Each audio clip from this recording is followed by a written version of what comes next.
Good morning and welcome to Deep Dives with New Perspectives. We are Merrylin, LeBlanc and Michael Bartlett with a wonderful snow day finally, huh? We finally got some weather. Gee, we should have put on our mittens and jackets and snowshoes and gone outside and done this, except my computer might object. I Yeah, think there is. from what I understand, cold weather really sucks up the battery, so you'd have to probably have like a big charger attached to it. Oh, yeah. Well, today it's in the 20s here, but yesterday, actually, before the sun rose, it was below zero. So I don't think my computer would handle the shift to Yeah. outside.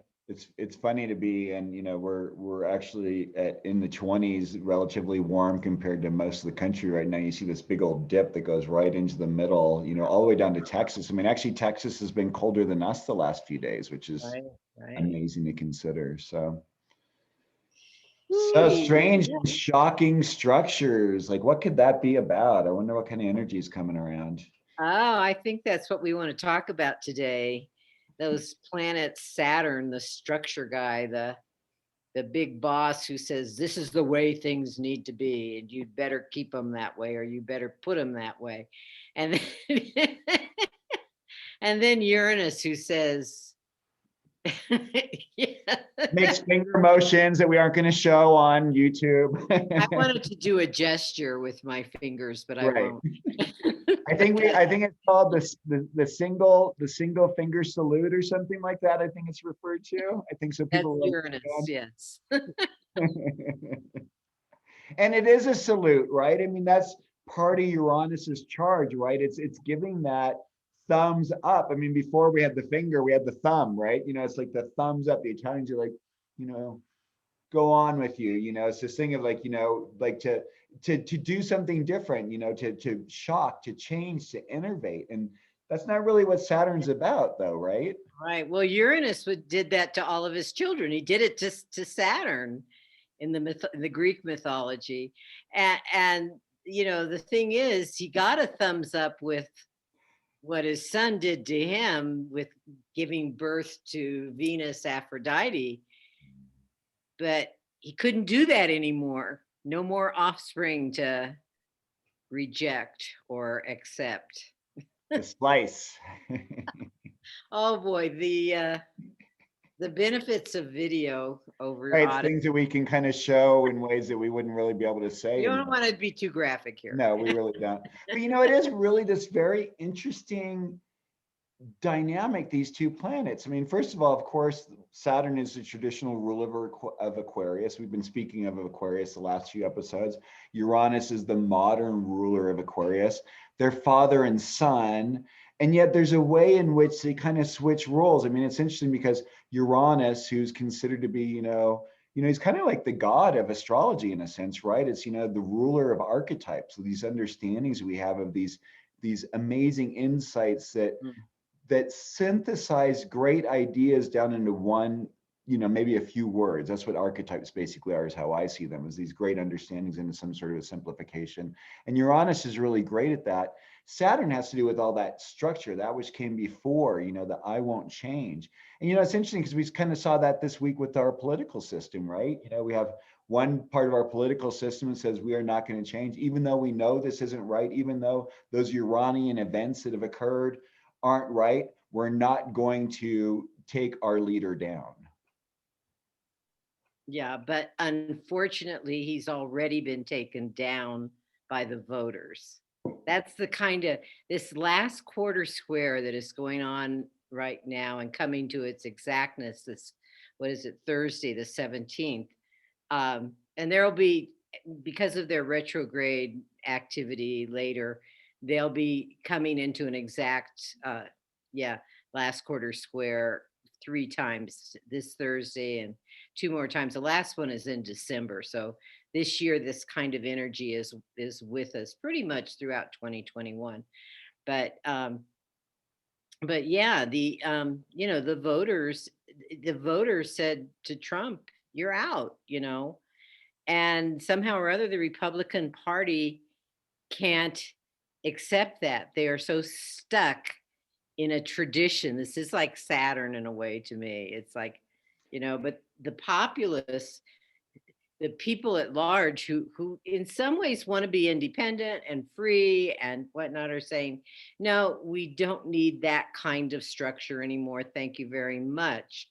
Now, what's interesting to me, the last time in the Uranus Saturn cycle, which was in 1975, 76, we had, Nixon out and a Democrat. Well, first he had his vice president Ford became president, but for a short period of time. And then the next election, which happened at the end of 76, a Democrat, Jimmy Carter, became president, but only for one term. And I'm looking at that and I'm going like, well, this is sort of like Biden becoming president. And will the Republicans be able to resurrect it in 4 years? That's a whole other story. I'm not going to go Well, there. the interesting thing is that when you look at it, the Republican Party, from what I've been reading lately, have actually not held the majority of votes for a very long time, but have actually found a way to retain power in spite of Yes, the fact. And there's a way that the the Democrats, electoral college and making it hard for people to vote. but also I think there's a way in which the Democrats have acquiesced that power. Like it's, I don't know, it's an interesting thing about, and this is that thing with the Saturn and the Uranus, is the old guard, the old way of doing things versus these new ideas. And there's a way I think that the Democrats kind of like look up in a way at some of the Republicans as being maybe senior something or other, because otherwise, why is the power being given over when by popular vote there's no reason that the Republican Party should be holding the power it has for something like what, 40 years? Yeah. Well, the thing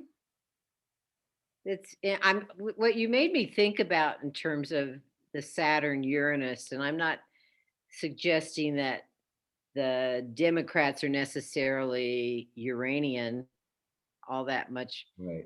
for freedom or whatever. I mean, it's a little more complex than that, I think. But basically, what I did think about in terms of the mythology was the fear of being restrictive even more. And so holding on. And part of that does fit because the Democratic Party overall has been, pro freedom for everybody, pro equality, pro opportunity, pretty much for everybody. I mean, this is being a little bit too simplistic about it, but and so there's that desire to kind of continue that freedom that they want to walk very carefully. But the other part of it that's making me hesitant about this, and I've heard pundits talk about this, is the Democratic leadership. And I'm not necessarily talking about specific people in general. And I've heard this repeatedly on some talk shows. They just don't, their messaging is not as good as the Republicans are better spin doctors. And they're better planners. I mean, to be honest, I mean, there is, it's funny because they talk all the time about, the progressive agenda. And the truth is, the Republicans have a very set agenda and they keep to it. It's very, and I think, we spoke to this a while ago. I think part of it, is a sense of like, is again, this, I keep coming back to Saturn and Uranus because that's our topic here today.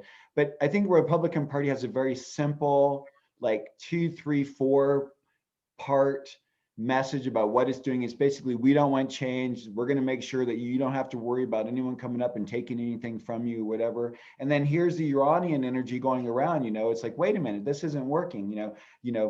Black lives matter. We have to take care of our Black population. Women's lives matter. We have to take care of the women who have been sexually abused, and the 1%.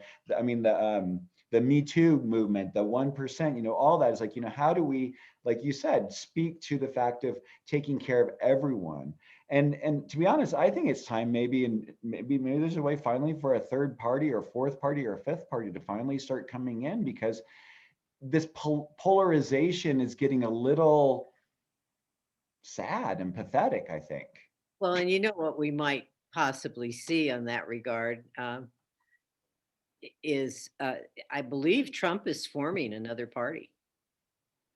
And if he takes his base, I mean, we've had, matter of fact, I had belonged at one point in my political activity to a third party.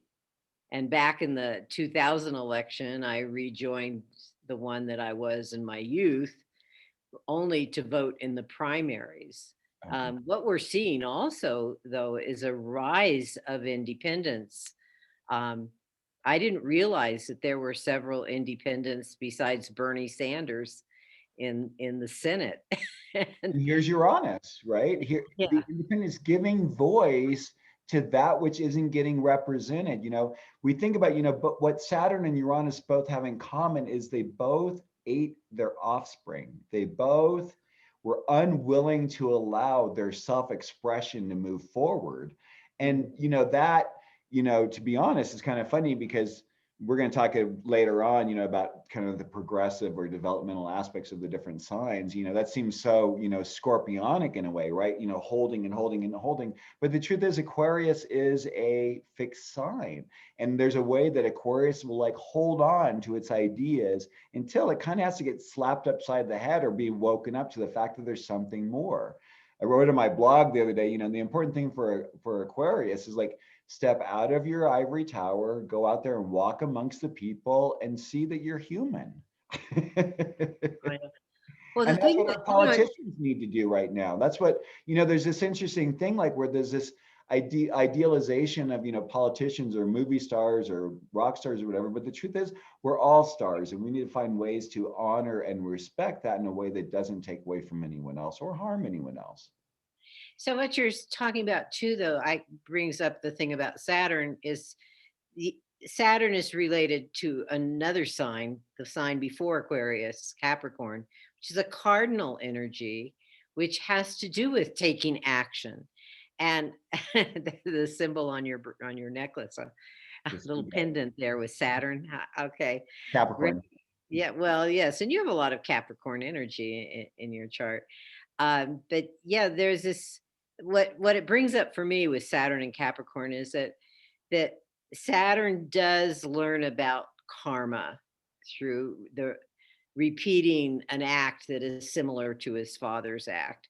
And consequently, I think this comes up more in the Capricorn, that could in the Aquarius energy, wherever Saturn is moving in one's natal chart, it's defining that area.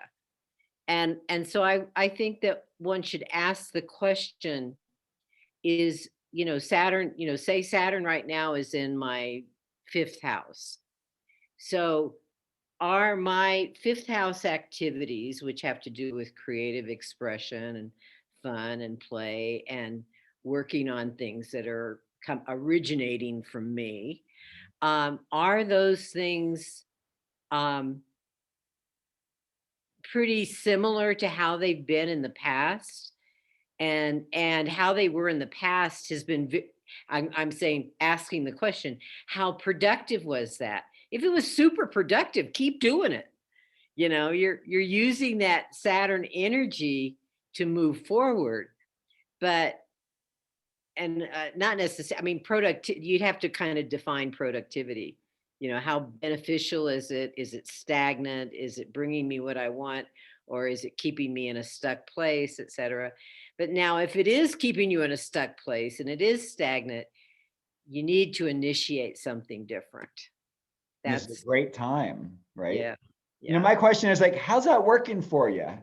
Like when we're talking to our friends, sometimes we're like, oh, and then I'm going to do this, and I did that, and this, and then it's like, and because obviously it's always easier for those of us outside of anyone else to be able to see things so clearly, right? And it's like, oh, so how's that really working for you? And how can we bring that to ourselves, right? so that we get to then say like, hey, you know what, it isn't really working for me. And one thing that Uranus, I really like to think about is it's evolution. You know, it's that part that we can't ever, you know, Saturn is this, gives us this idea that it's the same river we keep visiting, and Uranus is the water that keeps rushing by. It's never the same, right? So how do we integrate those two seemingly oppositional understandings of the all the ever present that seems to never change, and that which is exists in the absolute moment? And it's like, so these, but I wanted to hear the last comment you were going to make. oh, just as far as that, you know, so, and that's what's so wonderful with these three squares. And like you said, it's third quarter. So it's the I didn't know that I didn't know, the crisis in consciousness, right? We need to like, what is it that, you know, what's my partner saying? Because, you know, again, air, these are, you know, it relates to air, all this focus in Aquarius, you know, we keep coming back to this energy, like, you know, so how do we communicate it? How do we share the things that we're upset about? But not just from a place of just complaining, but from a place of like, no, I need to, this is where the Saturn comes, I need to make this consistent, this change, Uranus, consistent Saturn in my life so that I can actually achieve what I want. So that actually it does work for me. Yeah. And when you bring up evolution and you're talking about Saturn, I'm going, this is where the planet Pluto plays a role. Because Yeah. Pluto is in Saturn's other sign, Capricorn, right now, and it will come into Aquarius in 2023, just a couple years from now. And and Happy joy, but still joy. Saturn, but still Pluto and Saturn, it's saying, look at our structures. Do they, do we, you know, some of them are rotting on the inside, you know, not necessarily physically, but you know, Yeah, I mean, emotionally. like businesses that are making so much money for the 1 or 2% of the top, while the vast majority aren't making enough money so that they have to be on state, you know, state subsidized plans. That's an example. Actually, you know, an example of this moving forward, the Uranus Saturn square two is Amazon is looking, you know, the employees are looking at unionizing. Right. And well, they should. I think, I don't know if it was on YouTube or on one of Moonwise shows where I said, and I still feel this very strongly. Wouldn't it be wonderful if companies like Amazon became collectives, that the employees had a role in the salary structures, in the policy structures, et cetera? You know, not that they didn't, you know, not that they all made the same amount or anything like that, but, you know, getting back to ancient principles about value and, you know, whatever we use as symbols of exchange, which has come to be called money, you know, that there ought to be, and I remember many years ago, like 30 years ago or something, hearing somebody talk about true wealth. He wrote a book actually called True Wealth. I can't remember the guy's name, but he talked about, you know, ancient cultures, the Jewish cultures, the Asian cultures, that they would establish these ways of, you know, exchanges. Not you, well, first of all, they didn't use usury, they did not charge what we call interest today. Biblically, that was verboten, you know, Considered a just sin. yes, exactly. So yeah, and so, you know, families, and I actually know, I know a family today who does this. They have their you know, they call it, quote, their family bank. And so when somebody in the extended family needs something, they can get that loan from the family bank instead of from the, you know, and they work out ways in which that will be refilled. When you And consider the difference in what it means for buying a car, buying a house, buying all that, the amount of money those of us who have to make payments make versus someone who can just write out a check. I mean, it's you double, tripling paying for items, and oh that's yeah. it's prohibitive, and that's what's starting to happen now. But the hard part is, you know, you start setting up those kind of ideas, say maybe a state does that or a country does that. These wealthy people, I mean, this is what's happening in California right now, I'm sure you've seen it, they just leave.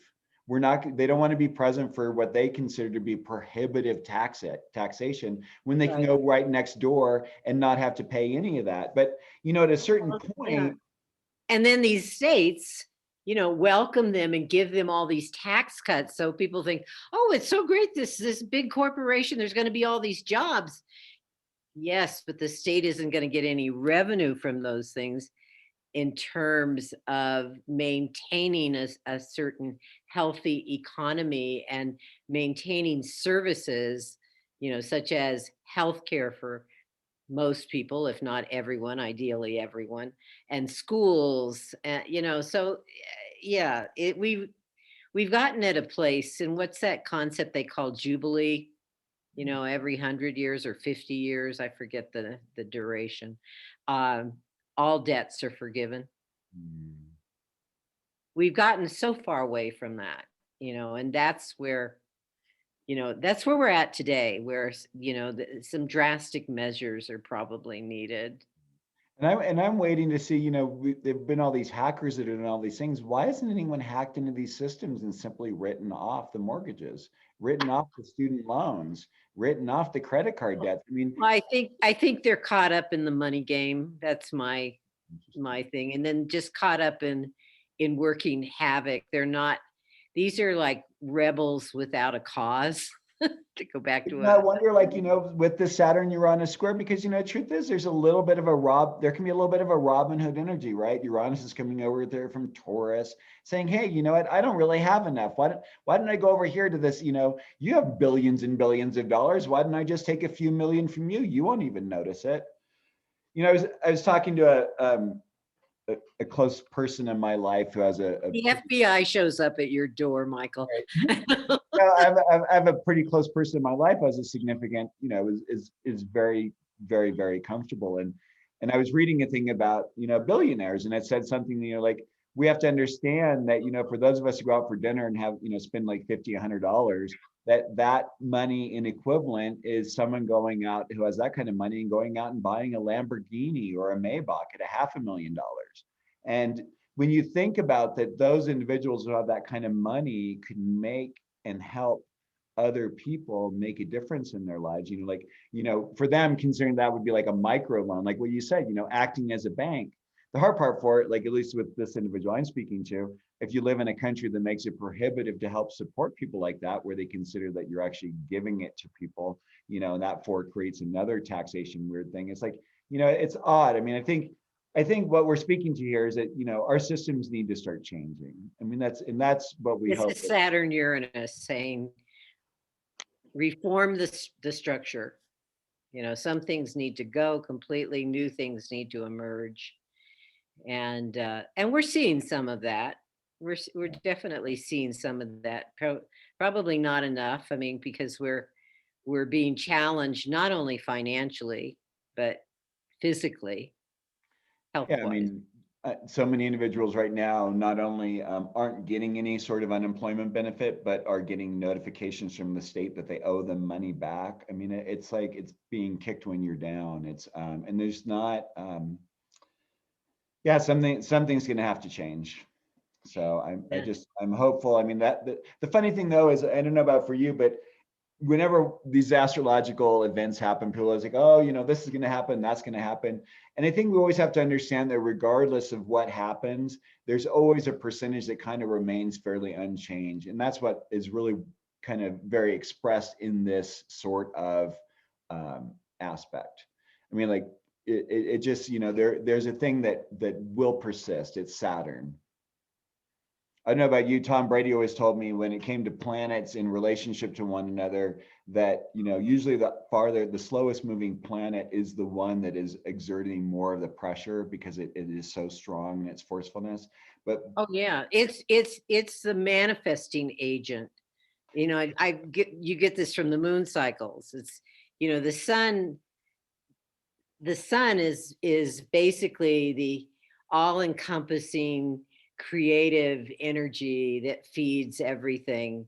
But each of the planets that operate um, in our solar system are expected to bring out that energy in a specific type of manifestation. So they're, even though from a cyclical perspective, the sun has, an evolution as well. And so it does some manifesting with, especially um, with the planets, as with Mercury out, it manifests. It's the agent to look for the manifesting thing. It's only with the moon that we learn about this kind of dynamic of the slower moving body, uh, holds the energy to be and the particular combination. So the combination of your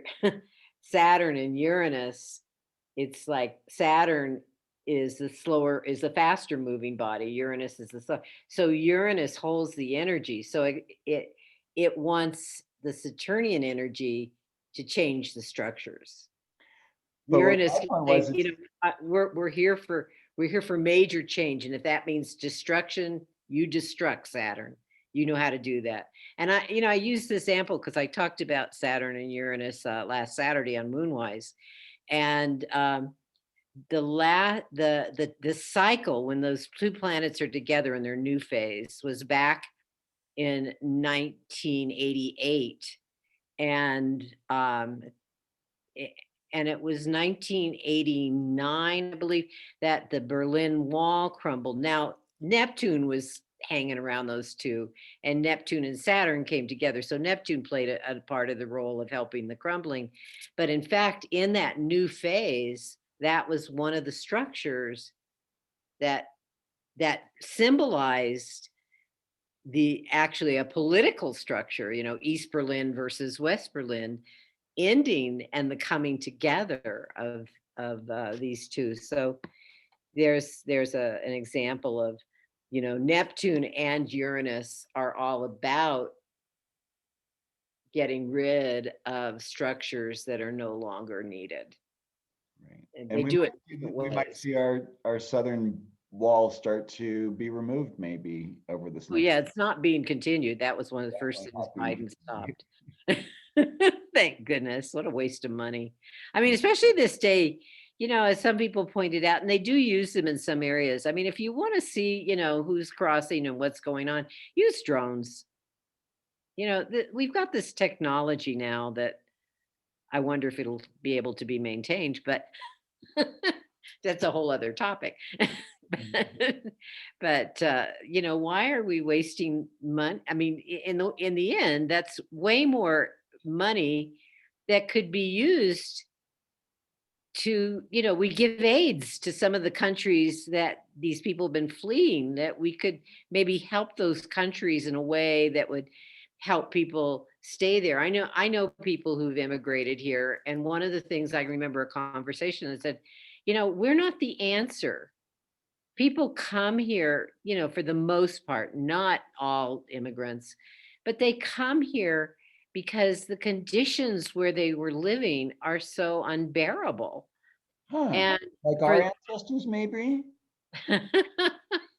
yeah, how they came here. Yeah, And, right? what about, there's some of that yes, okay, but what about making those conditions where they came from better? I mean, there's a balance to be had, in this whole process. Are you being an Aquarian or something? Yeah, well, that's how we are, aren't we, Michael? I think so. Well, if you're liking what we're talking about here, please hit the like button, hit subscribe, share with your friends, comment, email us, ask questions. I think next week we might be talking about adjacent signs, something we've been kind of having on the back burner, but who knows? Maybe we'll be talking about Mercury going direct finally and all these weird If we, yeah. blackouts. Oh yeah, Mercury's going direct this week too. Isn't that when is that? The weekend, right? Yeah. Yeah, Saturday, 5:52 p.m. Mountain Time. Yay. How do people find you, Merrylin? Oh, moonwiseastrology.com is one way. My email address is Merrylin LeBlanc at gmail.com. Or you can actually find me at KSFR. You can find my podcast of Moonwise at ksfr.org. So yeah, there's all kinds of ways. My phone number, 505-690-1878. It's on the website, so you find it that way too. You can find me at coremichael.com. That's CORE Michael.com, or email me at michael.com. Thank you all so much. Have a great day. Thank you, Merrylin. Bye.